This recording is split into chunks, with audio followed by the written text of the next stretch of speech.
कानी बहू। किशोरी लाल जी के बेटे राघव की शादी की बात जगह जगह चल रही थी, लेकिन किशोरी लाल जी को कोई लड़की पसंद ही नहीं आती थी। और उसकी एक ही वजह थी, किशोरी लाल जी का लालची होना। उनको लड़की वालों से मोटा दहेज चाहिए था और इसी चक्कर में एक दिन वो एक बहुत पैसे वाले के घर अपने बेटे का रिश्ता लेकर पहुंचे। उस आदमी का नाम था ओम प्रकाश। देखिए किशोरी लाल जी, मेरी एक ही बेटी है और मेरी सारी संपत्ति जायदाद सब कुछ मेरी बेटी नैना का ही है। पापा, नाम से लगता है बहुत खूबसूरत होगी। कितना अच्छा नाम है ना, नैना। ओ, वैसे बात तो सही है आपकी। अब इतना पैसा है, जमीन जायदाद है, इकलौती बेटी, आप भी क्या करेंगे? सब कुछ उसे ही देंगे ना। बिल्कुल ठीक पहचाना आपने। बस बेटी की शादी और सारी जायदाद उसके नाम। पापा, बिना देखे हाँ कर दीजिए ना। इतना अच्छा रिश्ता फिर कहाँ मिलेगा? माला माल हो जाएंगे हम। मैं अपनी बेटी को बुलाता हूँ। अरे नहीं नहीं नहीं नहीं, आपकी बेटी का नाम नैना है, सुनकर ही लगता है बहुत सुंदर होगी।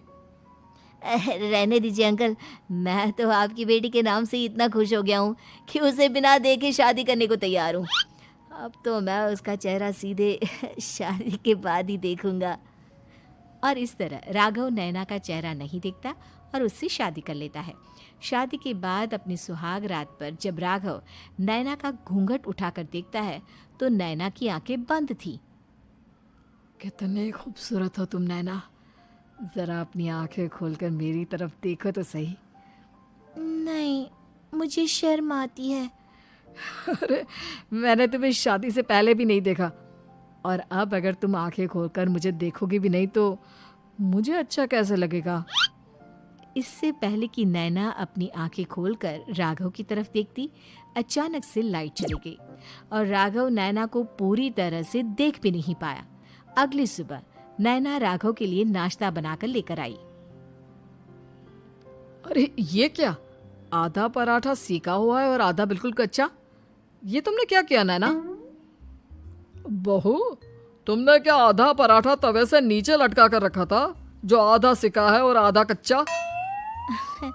मुझे जितना दिखेगा उतना ही तो सीखूंगी ना पापा जी।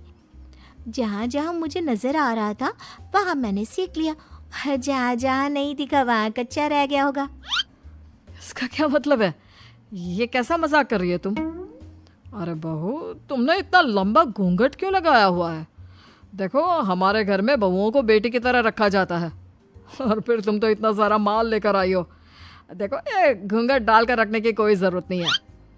हाँ नैना, पापा जी ठीक कह रहे हैं, तुम तो आराम से रहो, अपना ही घर समझो। नैना अचानक से अपना घूंघट उठा लेती है। अरे ये क्या पापा, नैना की तो एक आंख फूटी हुई है। नाम से नैना, लेकिन ये तो कानी बहू निकली। मेरे साथ धोखा हुआ है, धोखा। बिना दिखाए अपनी कानी लड़की मेरे संग ब्याह दी। मुझे कानी बीवी नहीं चाहिए। मुझे अभी ओम प्रकाश जी से बात करनी पड़ेगी। आखिर उन्होंने मेरे साथ ऐसा किया क्यों? अरे, आप लोगों ने ही तो पापा से कहा था कि आप लोग शादी से पहले मुझे देखना नहीं चाहते। अब मेरे पापा पर क्यों इल्जाम लगा रहे हैं? अरे लेकिन उन्हें बताना तो चाहिए था ना कि तुम कानी हो, एक आंख से तुम्हें दिखाई नहीं देता। किशोरी लाल और राघव नाराज होकर ओम प्रकाश को अपने घर बुलाते हैं।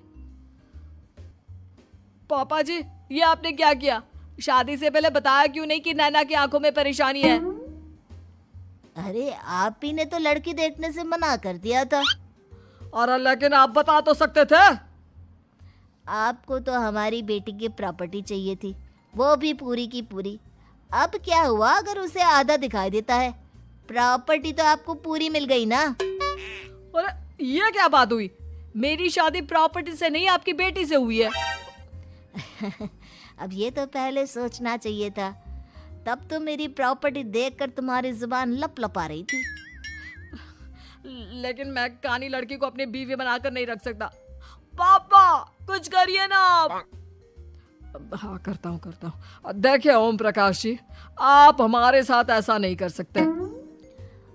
और तुम देखो, अगर तुमने मेरी बेटी से शादी तोड़ी ना, तो जो भी प्रॉपर्टी मैंने तुम्हें दी है वो तो पूरी की पूरी वापस ले ही लूँगा, और आधी प्रॉपर्टी तुम्हारी भी लूँगा। अरे मेरी आधी प्रॉपर्टी भला क्यों लेंगे आप? इसलिए क्योंकि मेरी बेटी को आधा नजर आता है और उसकी नज़र अभी तक तुम्हारी आधी जायदाद पर ही पड़ी है। अब तुम उसे घर से निकालोगे तो कुछ तो लेकर जाएगी ना। और अगर हम आपकी बेटी को अपने घर की बहू बना कर रखे तो?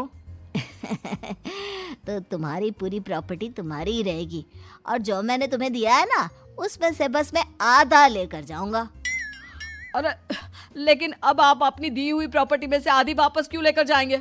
अगर मैं आपकी बेटी को अपनी पत्नी बनाकर रखने को तैयार हूं तो?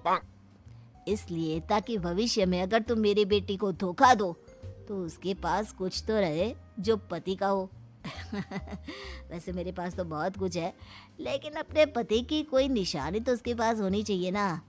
अब अगर तुमने मेरी बेटी को कानी कहा तो तुम्हें प्रॉपर्टी भी कानी ही मिलेगी, पूरी नहीं। जमाए राजा। किशोरी लाल और राघव समझ चुके थे कि वो बुरी तरह फंस चुके हैं और अब उनके पास वहां से निकलने का कोई चारा नहीं है। अब समझ में आया ना, लालच बुरी बला होती है। एक तो तुम्हें प्रॉपर्टी मिली, ऊपर से बीवी मिली, उसमें तुम्हें नखरे भी दिखाने हैं। आए बड़े, चुपचाप बैठो दोनों। कुछ दिनों के बाद नैना राघव की कार लेकर बाजार घूमने निकलती है और जब कार लेकर वापस आती है, ये क्या? एक तरफ से मेरी गाड़ी पूरी खराब हो चुकी है।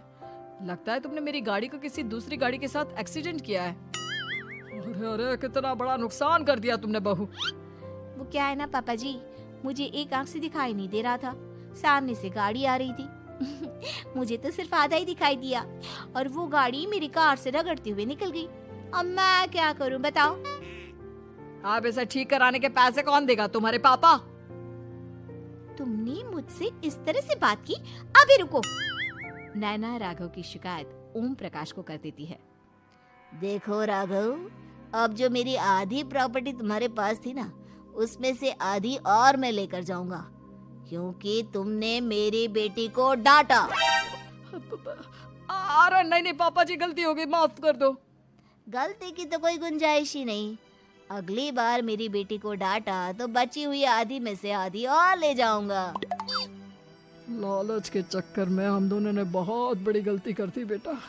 एक तो तुम्हें कानी बहू मिली और ऊपर से जो माल मिला वो भी काना। इस तरह राघव की हर एक गलती पर ओम प्रकाश उसकी प्रॉपर्टी का आधा आधा हिस्सा लेकर अपना सारा माल वापस ले गया और राघव को कानी बीवी से काम चलाना पड़ा। भाई लालच वाकई में बुरी बला है।